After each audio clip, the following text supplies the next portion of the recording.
Hello YouTube. I just wanted to talk about how I came to be a vegetarian because it was really a weird journey for me. It really started when I was a little kid.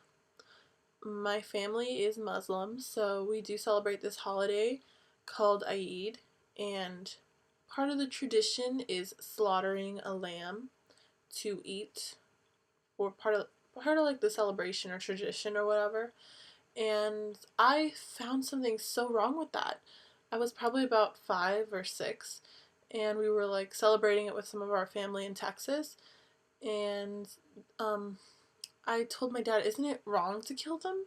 Because I always knew that meat was animals, but I never actually connected the dots. And he said, "No, it's okay. They don't feel any pain.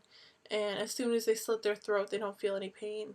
So I decided to go with them to the farm where they were going to kill the lamb, and they bought new knives and they were very sharp.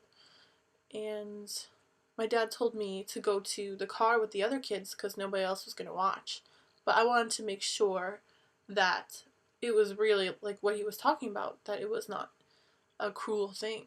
And he slit its throat, and it was clearly still moving. It was clearly still in pain. It was scared of the knife, and I couldn't believe it. I think that day, like, a little part of me died. Like, the part that thought that humanity was so innocent and we didn't do anything to hurt other creatures. So I just started thinking about myself differently, you know. So that was kind of what sparked it.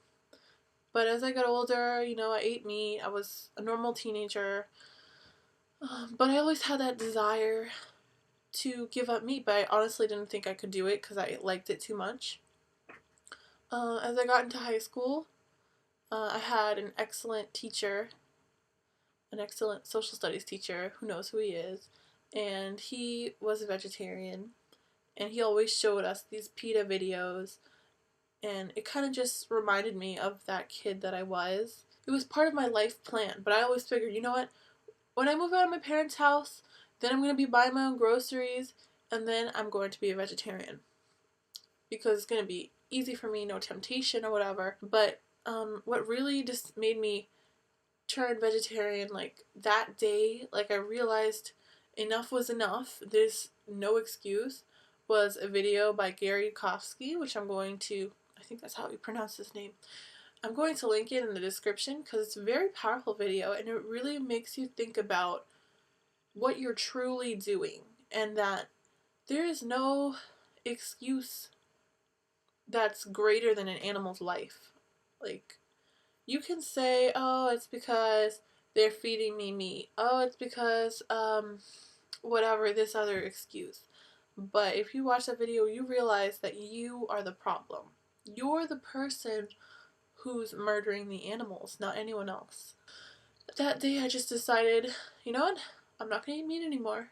And I pretty much told my friends that I'm going on a month-long experiment to see if I could be a vegetarian.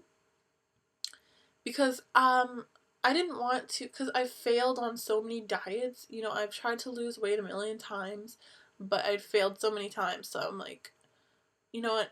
Knowing me, I'm probably going to do this for a week and then I'm going to see a huge cheeseburger and it's going to be over. But actually, it was surprisingly easy. Even though I was in high school at the time, I pretty much just ate a peanut butter and jelly sandwich for lunch. And I had the vegetables, like rice or whatever.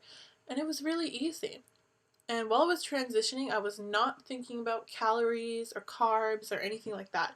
I was just thinking, what's the best way I can stay away from meat and yet still feel satisfied? So I pretty much, ate a lot of peanut butter and whatnot. And everything was fine. Like, it was surprisingly easy. I had moments when I missed meat, but I had a veggie burger and that's completely satisfied my craving. Some of the things I noticed right away was just my breathing, because I have asthma, so I get very congested, especially when I drink dairy. Yeah, I pretty much noticed that my congestion was pretty much gone. I didn't have the fatigue, like the meat fatigue. After you eat a heavy lunch, you just feel so tired and sleepy, and it was affecting my academics because I had a bio class after lunch, and I would always like nap through that class, but I was finding it easy to stay awake.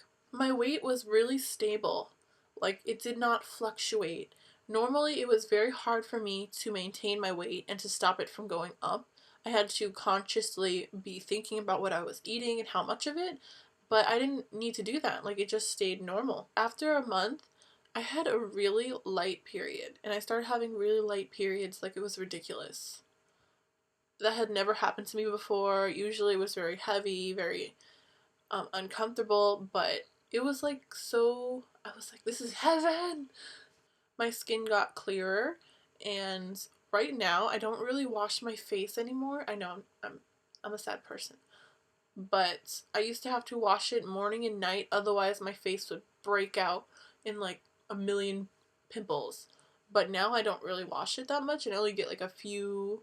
Uh, just having more energy and having a more positive outlook on life. You can feel connected to the animals and not feel like you're holding yourself above them. Because with that kind of attitude, you're really hurting yourself. When you have, like, you're lying to yourself, oh, animals deserve to be eaten. You know what? They don't think. They're not as smart as us, so we should eat them. And you honestly don't believe that's true, but you're telling yourself that so that you don't feel guilty. And with the release of that and knowing that you're doing the right thing, there's like a huge weight off your back and you're just happier mentally. And that's just my take. It's my vegan story.